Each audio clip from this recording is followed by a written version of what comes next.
રસ્તા પર વાહન પાર્ક કરતા લોકો ચેતજો વડોદરામાં રોડ પર પાર્ક કરેલી બાઇકની ચોરીની ઘટના સામે આવી। નિજામપુરા વિસ્તારમાં બાઇક ચોરીના સીસીટીવી સામે આવ્યા। રાત્રે રસ્તા પર પાર્ક કરેલી બાઇકને ચોર ઉઠાવી ગયો। પડવારમાં ચાલાકીથી બાઇક ચોરીની ઘટના સીસીટીવીમાં કેદ થઈ ગઈ। જો કે ચોર આગળ જતા પોલીસની નજરે ચડી ગયો। કેનાલ રોડ પર બાઇક ઢસડીને લઈ જતા યુવક પર પોલીસને શક જતા પૂછપરછ કરી। કડક પૂછપરછ કરતા આરોપીએ બાઇક ચોરી કરી હોવાની કબૂલાત કરી લીધી, જેથી પોલીસે આરોપીની ધરપકડ કરી ચોરી કરાયેલી બાઇક જપ્ત કરી। પૂછપરછ દરમિયાન આરોપીનો ગુનાહિત ઇતિહાસ પણ સામે આવ્યો। આરોપી વિરુદ્ધ અગાઉ દાહોદમાં પ્રોહિબિશનના 2 ગુના નોંધાયેલા હોવાનું ખુલ્યું છે।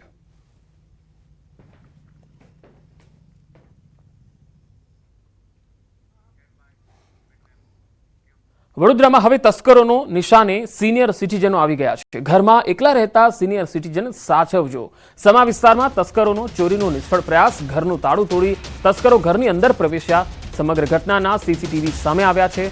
પોલીસથી બચવા તસ્કરોએ હાથમાં હેન્ડ ગ્લોવ્સ અને નિંજા માસ્કનો ઉપયોગ કર્યો। આખરે હાથમાં કાંઈ ન લાગ્યું તો તસ્કરો વિલા મોઢે પરત ફર્યા। પણ હવે તસ્કરો સિનિયર સિટીઝનોને ટાર્ગેટ કરે એવું દેખાઈ રહ્યું છે અને સીસીટીવીમાં તમે જોઈ શકો છો કે મોઢું સંતાડીને અને ગ્લોવ્સ પહેરીને આ તસ્કરો ઘરમાં ઘૂસવાનો પ્રયત્ન કરતા દેખાઈ રહ્યા છે। ઘરમાં એકલા રહેતા સિનિયર સિટીઝનોએ ખાસ સાચવવાની જરૂર છે, કારણ કે આવા તસ્કરો હત્યા સુધી અંજામ આપતા હોય છે, કારણ કે એમને લૂંટવું હોય છે, ચોરીનો પ્રયાસ કરવો હોય છે। અહીંયા પોલીસના પેટ્રોલિંગ ઉપર પણ સવાલ ઉઠી રહ્યા છે, કારણ કે સમા વિસ્તાર એ ખૂબ જ ભરચક વિસ્તાર છે, અવરજવરવાળો વિસ્તાર છે, અહીંયા ટ્રાફિક પણ હોય છે। પરંતુ આવા વિસ્તારમાં પણ ચોરો એટલા બેફામ થઈ ગયા છે કે ખુલ્લેઆમ આ રીતે ચોરી કરવાનો પ્રયત્ન કરે છે અને એવી જગ્યા ઉપર જ્યાં લોકોની ભીડભાડ હોય છે। પરંતુ રાતના સમયે આ ચોરો આવા વિસ્તારોમાં એકલા રહેતા જે સિનિયર સિટીઝનો હોય છે એવા ઘરોને અથવા તો બંધ મકાનને નિશાન બનાવે છે। તમે નિજામપુરામાંથી એક બાઇકની ચોરી થઈ ગઈ એ તસવીરો પણ જોઈ શકો છો। સીસીટીવીમાં એક વ્યક્તિ લઈને જાય છે અને બીજી તસવીરમાં તમે સમા વિસ્તારનો જે સીસીટીવી છે એ જોઈ શકો છો, જેમાં સિનિયર સિટીઝનોને અથવા તો બંધ મકાનોને ટાર્ગેટ કરતા તસ્કરો દેખાઈ રહ્યા છે।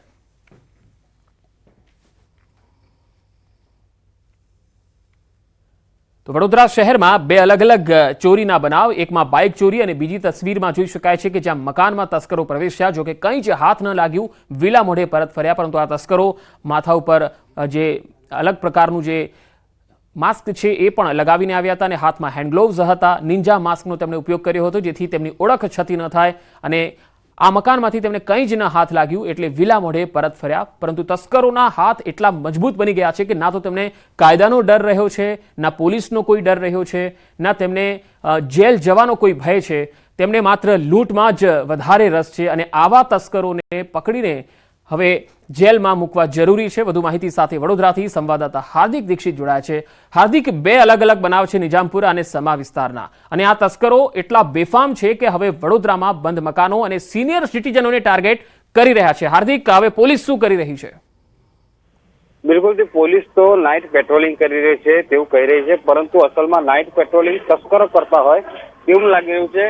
વડોદરા શહેરના નિજામપુરાના દ્રશ્યો જ્યાં સમાના દ્રશ્યો જ્યાં સમા વિસ્તારમાં તસ્કરો જે છે તે સિનિયર સિટીઝનના ઘરે ચોરી કરવા આવ્યા હતા તે સીસીટીવીમાં કેદ થયા। તો બીજો એક કિસ્સો સામે આવ્યો છે નિજામપુરા વિસ્તારમાંથી। જો રાત્રિના સમયે લોકો પોતાના ઘરની બહાર અથવા તો મેઇન રોડ પર વાહન પાર્ક કરીને ક્યાંક જતા હોય તો તેમને ખરેખર ચેતવાની જરૂર છે। તસ્કરો એ હદે બિંદાસ બન્યા છે કે જે મેઇન રોડ છે ત્યાં બાઇક પાર્ક કરેલી છે અને પાર્ક કરેલી બાઇક છે તે ચોરીને ફરાર થઈ જાય છે। આ કેનાલ રોડ પરથી આ તસ્કર જે છે તે બાઇક ઢસડીને લઈ જતો હતો। દરમિયાન પોલીસની ગાડી આવી, તેની પૂછપરછ કરી તો તેને આ બાઇક જે છે ચોરી કરી હોવાની કબૂલાત કરી છે। આ 23 વર્ષીય દિનેશની ધરપકડ જે છે પોલીસે કરી છે અને વધુ તપાસ હાથ ધરી છે। જી હાર્દિક, આભાર માહિતી આપવા માટે। અમદાવાદમાં ગઠિયા બેફામ બન્યા છે। અકસ્માતના બહાને 40 લાખની લૂંટ કરીને ફરાર થઈ ગયા। હીરાવાડી રોડ પર બુકાનીધારી 2 લોકોએ લૂંટ ચલાવી। અકસ્માતના બહાને કાર ચાલકને રોકી અને લૂંટ કરી। કૃષ્ણનગર પોલીસે તપાસ હાથ ધરી। બાપુનગર જયંતિ સોમા આંગડિયા પેઢીમાંથી 40 લાખની રોકડ લઈ અને તે નીકળ્યો હતો। નસીબ ઇન્ફ્રા બિલ્ડિંગ કન્સ્ટ્રક્શન સાથે સંકળાયેલ હરી રંગોડિયા સાંજે પૈસા લઈને નીકળ્યો એ દરમિયાન આ બનાવ બન્યો। અકસ્માતના બહાને ગાડીનો કાચ ખોલાવી અને 40 લાખ ભરેલ બેગ લઈ અને બાઇક સવાર શખ્સો ફરાર થઈ ગયા। કૃષ્ણનગર પોલીસે સીસીટીવી ફૂટેજ મેળવવા પ્રયત્નો શરૂ કરી ફરિયાદ નોંધવા તજવીજ હાથ ધરી। બાઇક ચાલક આવેલ અને એમને કહેલ ગાડી ઊભી રાખીને કે તમે મારા પગ ઉપર ગાડી કેમ અડાવી એમ કરીને એમને વાતોમાં રખાવી અને તે જ સમયગાળા દરમિયાન અન્ય બાઇક ચાલક આવેલ અને જે ગાડીની બાજુના સીટમાં મૂકેલ રોકડ રૂપિયાવાળી રકમ બેગ જે અન્ય બાઇક ચાલક હતો તેણે નજર ચૂકવી અને ચોરી કરેલ અને પછી ત્યારબાદ બંને બાઇક ચાલક ત્યાંથી ભાગી ગયેલ. તે સંદર્ભે કૃષ્ણનગર પોલીસ સ્ટેશનમાં ચોરીનો ગુનો દાખલ કરવામાં આવેલ છે. બેદરકારીથી કન્ટેનર રિવર્સ લેતા યુવકનું મોત થયું. વડોદરાના હાલોલમાં કોટાલી ગામ પાસેનો આ બનાવ. સમગ્ર બનાવ સીસીટીવીમાં કેદ થયો છે.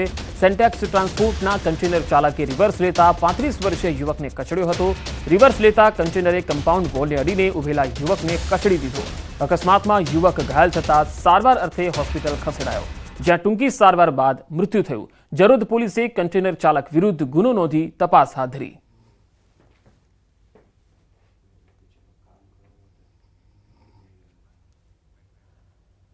વડોદરા મનપાની ડોર ટુ ડોર કચરો લેતી કચરા ગાડીએ એક બાળકને કચડી નાખ્યો. છાણીમાં આવેલી અભયનગર સોસાયટીમાં ગઈકાલે સવારે આ ઘટના બની.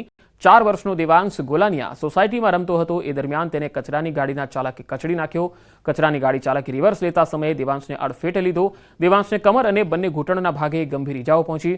દેવાંશને સારવાર માટે ખાનગી હોસ્પિટલમાં લઈ જવાયો, જ્યાં તેનું મોત નીપજ્યું. પોલીસે પાલિકા પાસેથી એ વિસ્તારમાં ફરતા કચરાની ગાડીની યાદી મંગાવી.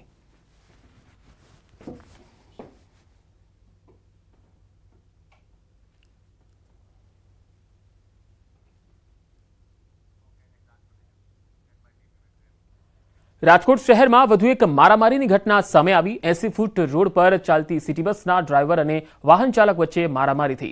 આ મારામારીનો વિડીયો પણ વાયરલ થયો છે. તમે જોઈ શકો છો કે સિટી બસના ડ્રાઈવર અને વાહન ચાલક કેવી રીતે જાહેર રસ્તા પર મારામારી કરી રહ્યા છે, જાણે કોઈ અસામાજિક તત્વ હોય એ પ્રકારનું વર્તન કરી રહ્યા છે.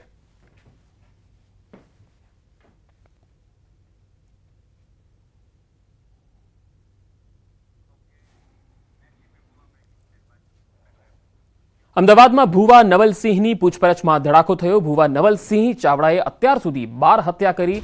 ભુવા નવલસિંહ ચાવડાએ મોટી કબૂલાત કરી છે. આ કબૂલાત બાદ સવારે લોકઅપમાં ભુવાની તબિયત લથડી ગઈ. લોકઅપમાં વોમિટ થયા બાદ તે ઢળી પડ્યો હતો. પોલીસ ભુવાને સારવાર માટે હોસ્પિટલ ખસેડ્યો. સારવાર દરમિયાન આ ભુવાનું મોત નીપજ્યું છે. વધુ માહિતી સાથે સંવાદદાતા નવીન ઝા જોડાયા છે અમદાવાદથી. નવીનના આ જે વ્યક્તિ છે, ભુવો છે કે જેનું મૃત્યુ થયું છે, આ ભુવાની આખી ક્રાઇમ કુંડળી કયા પ્રકારની રહી છે?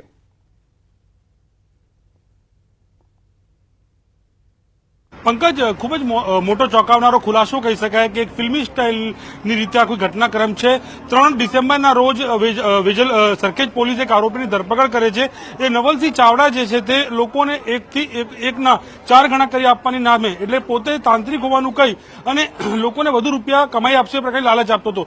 જો કે સરખેજના ફરિયાદીને શંકા જતા તે પોલીસની મદદ લે છે અને પોલીસે જ્યારે તેની ધરપકડ કરે છે ત્યારે તેની રિમાન્ડ દરમિયાન, જેમ કે 10 તારીખ સુધી રિમાન્ડ ઉપર હતો, તેની પૂછપરછમાં ખુલાસો થાય છે કે તેણે અત્યાર સુધીમાં 12 હત્યાઓ કરી છે. આવી રીતે તે સામાન્ય રીતે કોઈ પણ ભોગ બનનાર જે છે તે પૈસાની લાલચે ત્યાં જાય ત્યારે તે પૈસા તે લઈને અને સામેવાળે જે પણ વ્યક્તિ આવતો હોય છે તેને આલ્કોહોલ અથવા અન્ય રીતે સોડિયમ નાઇટ્રેટ નાખીને પીવડાવી દેતો હતો. અને ત્યારબાદ અકસ્માત અથવા આત્મહત્યા અથવા હાર્ટ એટેક આવી ઘટનાના કારણે જે તે વ્યક્તિનું મોત થતું હતું. એટલે એને આવી રીતે સોડિયમ નાઇટ્રેટ આપીને કરીબન 12 લોકોને મોત નિપજાયા છે અને પોતે જે છે તે રૂપિયા લઈ લીધા છે. ત્યારે રિમાન્ડ દરમિયાન તેને આ ખુલાસો કર્યો. ત્યારે આ સવારે તે લોકઅપમાં હતો ત્યારે તેને વોમિટ થાય છે, તેને હોસ્પિટલ લઈ જવામાં આવે છે, ત્યાં તેનું મોત નીપજે છે. પરંતુ કહી શકાય કે જો તે ત્યારે મોતને ભેટી ગયો છે, પરંતુ એક રીલ સ્ટોરી જેવી આખી ઘટનાક્રમ છે કે જેમાં ભુવા જે છે તે આર્થિક ફાયદા માટે લોકોને લાલચ આપીને અત્યાર સુધીમાં ગુજરાતમાં જેમાં